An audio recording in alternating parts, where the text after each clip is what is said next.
Hi everyone, मैं हूं doctor Salim और आज मैं आपको बताने वाला हूं कुछ ऐसे फ्रूट्स एंड वेजिटेबल्स के बारे में जो कि आपकी बॉडी के अंदर बढ़े हुए कोलेस्ट्रॉल को कम करने का काम करते हैं।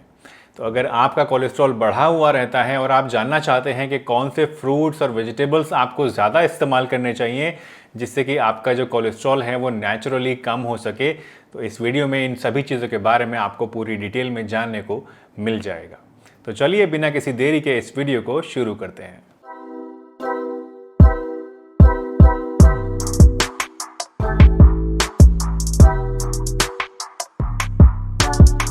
दोस्तों, जब भी आपका कोलेस्ट्रॉल बढ़ता है तो सबसे पहली चीज़ जो आपके डॉक्टर सजेस्ट करते हैं वो है आपकी डाइट मॉडिफिकेशन। यानी आपकी डाइट में कुछ ऐसे मॉडिफिकेशंस आपको करने की सलाह दी जाती है, जैसे कि आपको बोला जाता है आप सैचुरेटेड फैट कम लीजिए, आपको बोला जाता है कि आप कार्बोहाइड्रेट्स को कम लीजिए, शुगर मत लीजिए, प्रोसेस्ड फूड से दूर रहिए और ऐसी चीज़ें लीजिए जिसके अंदर फाइबर ज़्यादा होता है। ये कुछ ऐसी बेसिक चीज़ें हैं जो अक्सर सभी डॉक्टर्स आपको बोलते हैं और यकीन मानिए कि अगर सिर्फ इन बेसिक चीज़ों को ही आप अपना लें तो सिर्फ इस एक डाइट मॉडिफिकेशन की मदद से करीब 30 से 40% तक आपका जो कोलेस्ट्रॉल है वो कम हो सकता है। अब दोस्तों, अलग अलग तरह के जो फूड आइटम्स होते हैं, चाहे वो फ्रूट्स की शक्ल में हो चाहे वो वेजिटेबल्स की शक्ल में हो, ये अलग अलग फ्रूट्स एंड वेजिटेबल्स में अलग अलग क्वालिटीज़ पाई जाती हैं और अलग अलग तरीके से ये आपके कोलेस्ट्रॉल को कम करने का काम करते हैं। फॉर एग्जाम्पल, कुछ ऐसे फ्रूट्स एंड वेजिटेबल्स होते हैं जिनके अंदर सॉल्यूबल फाइबर बहुत ज़्यादा होता है और सॉल्यूबल फाइबर जो है ये आपके कोलेस्ट्रॉल के ऊपर चिपक जाता है और उसको ड्रैग करके बॉडी से बाहर निकालने का काम करता है। कुछ ऐसे फ्रूट्स एंड वेजिटेबल्स होते हैं जिसके अंदर पॉली अनसैचुरेटेड फैटी एसिड्स पाए जाते हैं और poly unsaturated fatty acids directly effect डालते हैं आपके एलडीएल के ऊपर और उसको कम करने का काम करते हैं। वहीं कुछ ऐसे फ्रूट्स एंड वेजिटेबल्स हैं जिनके अंदर कुछ केमिकल कंपाउंड्स पाए जाते हैं जिनको बोलते हैं स्टीरोल्स और स्टेनोल्स, और ये दोनों ही चीज़ें यानी स्टीरोल्स और स्टेनोल्स आपकी बॉडी के अंदर कोलेस्ट्रॉल के एब्जॉर्प्शन को अफेक्ट करते हैं और उसको कम कर देते हैं। तो अलग अलग तरह के फ्रूट एंड वेजिटेबल्स में अलग अलग क्वालिटीज़ होती हैं और उसी के हिसाब से वो आपकी बॉडी के अंदर कोलेस्ट्रॉल को कम करने का काम करते हैं। तो आज इस वीडियो में जो 4 चीज़ें मैंने आपके लिए चूज़ करी हैं जो कि फ्रूट्स एंड वेजिटेबल्स की शक्ल में हैं, वो इन्हीं प्रॉपर्टीज़ को ध्यान में रखते हुए चूज़ की हैं। तो चलिए अब जान लेते हैं कि ये 4 फ्रूट्स एंड वेजिटेबल्स कौन से हैं जो आपके कोलेस्ट्रॉल को कम करेंगे, जिनको आपको रेगुलरली ज़रूर खाना चाहिए। लेकिन उससे पहले दोस्तों, अगर आप चैनल पर हमारे नए हैं और पहली बार वीडियो देख रहे हैं तो चैनल को सब्सक्राइब ज़रूर कर लीजिएगा। वीडियो अगर आपको अच्छी लग रही हो और इससे कुछ फ़ायदा आपको हासिल हो तो इसको लाइक किए बिना मत जाइएगा और अपने जानने पहचानने वालों के साथ शेयर भी ज़रूर कर लीजिएगा। तो चलिए अब जान लेते हैं इन 4 फ्रूट्स एंड वेजिटेबल्स के बारे में। बढ़े हुए कोलेस्ट्रॉल को कम करने के लिए सबसे पहला फ्रूट जो मैं आपको सजेस्ट करूंगा दोस्तों वो है एप्पल। एप्पल के ऊपर एक रिसर्च हुई थी और उस रिसर्च को पब्लिश किया गया था American journal of clinical nutrition के अंदर। इस रिसर्च के अंदर ये पाया गया दोस्तों कि जो लोग रोज़ाना 2 एप्पल्स खाते हैं उन लोगों के अंदर कोलेस्ट्रॉल बढ़ने के जो चांसेस होते हैं वो कम हो जाते हैं, या अगर ऐसे लोगों का कोलेस्ट्रॉल बढ़ा हुआ होता है तो वो बहुत तेज़ी के साथ कम होना शुरू हो जाता है। इस रिसर्च में ये भी पाया गया कि जिन लोगों ने होल एप्पल को इस्तेमाल किया, यानी एप्पल को साबुत खाया काट के या ऐसे ही, तो उन लोगों का जो कोलेस्ट्रॉल है वो ज़्यादा कम हुआ कंपेयर टू उन लोगों के कि जिन्होंने एप्पल का जूस पिया।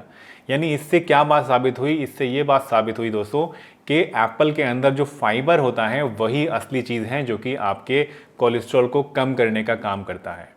स्पेशली जो एप्पल का छिलका होता है उसके अंदर एक सॉल्युबल फाइबर पाया जाता है जिसको बोलते हैं पैक्टिन,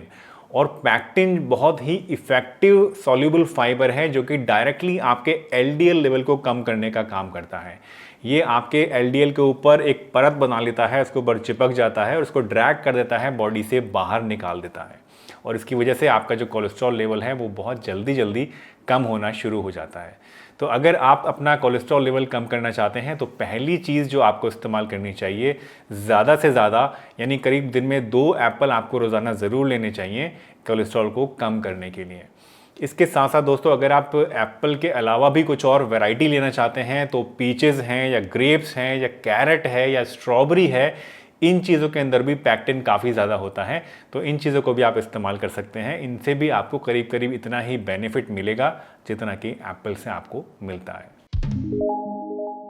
दूसरी चीज़ जो आपके कोलेस्ट्रॉल को बहुत तेज़ी के साथ कम करती है वो है बीन्स। बीन्स के अंदर भी दोस्तों बहुत ही ज़्यादा सॉल्युबल फाइबर होता है और इसका सॉल्युबल फाइबर भी आपके कोलेस्ट्रॉल के ऊपर बाइंड करके उसे ड्रैग करके बॉडी से बाहर निकाल देता है। इसके साथ साथ बीन्स बहुत ज़्यादा टाइम लेती हैं डाइजेस्ट होने के लिए, तो इसकी वजह से हमारे अंदर एक फीलिंग ऑफ फुलनेस रहती है और हमें वेट लॉस करने में भी काफ़ी ज़्यादा हेल्प मिलती है। और जैसा कि आप जानते हैं कि वेट लॉस भी एक बहुत इंपॉर्टेंट एस्पेक्ट है आपके कोलेस्ट्रॉल को कम करने के लिए। तो इन दोनों ही चीज़ों को मद्देनज़र रखते हुए आप ये कह सकते हैं कि बीन्स कोलेस्ट्रॉल को कम करने के लिए एक बहुत ही अच्छा और एक बहुत ही इफ़ेक्टिव ऑप्शन आपके लिए हो सकता है। तो अगर आप बीन्स को इस्तेमाल करना चाहते हैं तो बहुत अलग अलग तरह की बीन्स आती हैं, जिसमें से कोई भी आप अपनी चॉइस के हिसाब से सिलेक्ट कर सकते हैं या उन सभी को अलग अलग टाइम पे अलग अलग रूटीन में इस्तेमाल कर सकते हैं। फॉर एग्जांपल आप सोयाबीन ले सकते हैं, आप राजमा ले सकते हैं, आप फ्रेंच बीन्स ले सकते हैं, आप लोबिया इस्तेमाल कर सकते हैं। ये सभी बीन्स की कैटेगरी में आती हैं और इन सभी को इस्तेमाल करने से आपको बहुत ज़्यादा अच्छे रिजल्ट्स मिलेंगे in terms of controlling your blood cholesterol. इसके साथ दोस्तों बस एक चीज़ का आपको ध्यान रखना ज़रूरी है, वो ये कि जब भी आप इस तरह की चीज़ों से यानी बीन से कोई सब्ज़ी बनाते हैं तो उसके अंदर सॉल्ट थोड़ा कम डालें और उसके अंदर फैट्स यानी ऑयल्स वगैरह का इस्तेमाल कम से कम करें, तभी इससे आपको जो मैक्सिमम पोटेंशियल है वो मिलेगा और आपको ज़्यादा जल्दी और ज़्यादा तेज़ी के साथ आपका कोलेस्ट्रॉल जो है वो कम होगा। बढ़े हुए कोलेस्ट्रॉल को कम करने के लिए तीसरी चीज़ जो मैं आपको सजेस्ट करूंगा वो है भिंडी यानी कि लेडी फिंगर। लेडी फिंगर एक बहुत ही बढ़िया वेजिटेबल है जिसको रेगुलरली हम लोग अपने रोज़मर्रा के खाने पीने में इस्तेमाल करते रहते हैं। भिंडी के अंदर बहुत ही ज़्यादा क्वांटिटी में सॉल्युबल फाइबर होता है और इसका जो सॉल्युबल फाइबर है वो एक जेल की शक्ल में होता है। अक्सर आपने देखा होगा कि जब आप भिंडी काटते हैं या उसको आपस में घिसते हैं या उसकी सब्जी बनाते हैं तो एक चिपचिपा लेस जैसा पदार्थ उसके अंदर से निकलता है और यही वो gel like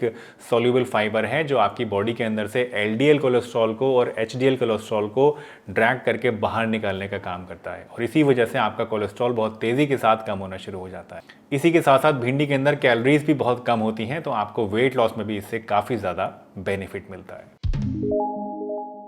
last but not the least, बढ़े हुए कोलेस्ट्रॉल को कम करने के लिए बैंगन भी एक बहुत ही बढ़िया सब्जी होती है दोस्तों।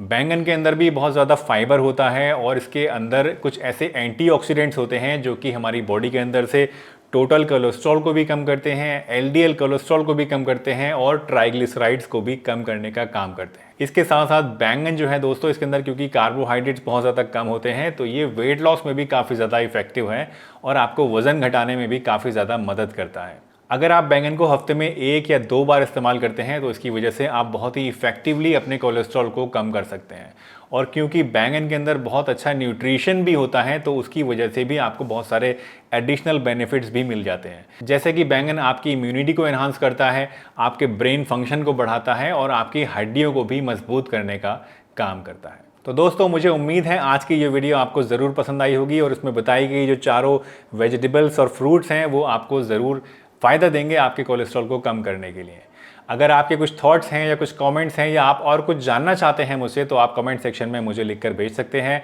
या फिर आप मुझे इंस्टाग्राम पर भी फॉलो कर सकते हैं। अगर इस चैनल पर नए हैं और पहली बार हमारी वीडियो देख रहे हैं तो चैनल को सब्सक्राइब ज़रूर कर लीजिएगा और बेल आइकन भी प्रेस कर दीजिए। और इसी के साथ साथ अगर ये वीडियो आपको पसंद आई है और इससे कुछ भी नया आपने जाना है आज तो इसको लाइक करना मत भूलिएगा, जिससे कि हमें आने वाले टाइम में और भी अच्छी अच्छी वीडियोज़ बनाने के लिए मोटिवेशन मिलता रहे। तो चलिए इसी के साथ मैं डॉक्टर सलीम आपसे विदा लेता हूं इस वादे के साथ कि फिर मिलूंगा आपसे इसी चैनल पर एक नई बढ़िया सी वीडियो के साथ। तब तक के लिए अपना बहुत ध्यान रखिए, हंसते रहिए, मुस्कुराते रहिए, रोज़ कुछ ना कुछ नया सीखते रहिए ताकि आप रह सकें हेल्दी हमेशा।